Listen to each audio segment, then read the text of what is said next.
சொல்றாருன்னா, ஒரு கரண்டி நிறைய உப்பு எடுத்துட்டு வாங்க அப்படின்னு சொல்லி அவர் ஜெபிச்சு என்ன செய்யறாரு, உப்பு வந்து தண்ணி இருக்கிற இடத்துல எல்லாம் போடுறாரு.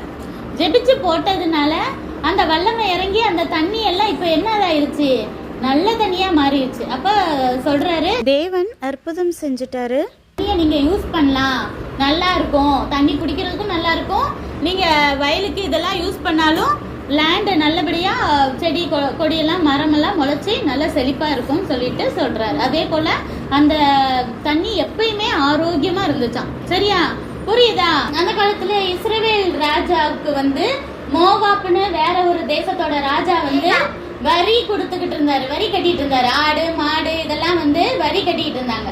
ஆனா மோவாப் ராஜா கொஞ்ச நாள் கழிச்சு என்ன செய்யறாரு, கலகம் பண்றாரு இஸ்ரேல் ராஜா கிட்ட. நானும் அதெல்லாம் வரியெல்லாம் கட்ட மாட்டேன், நான் இதுக்கு இவ்வளவு ஆடு மாடு உங்களுக்கு கொடுக்கணும், நானும் கொடுக்க மாட்டேன் அப்படின்னு சொல்லிட்டு கலகம் பண்றாரு. உடனே இஸ்ரேல் ராஜாக்கு கோவம் வந்துருச்சு. என்ன நம்மளே எதிர்த்து பேசுறானா, நம்ம பேசாம யுத்தத்துக்கு போவோம் அப்படின்னு சொல்லிட்டு யூதா ராஜாட்ட கேக்குறாரு, நீ என் கூட வரியா?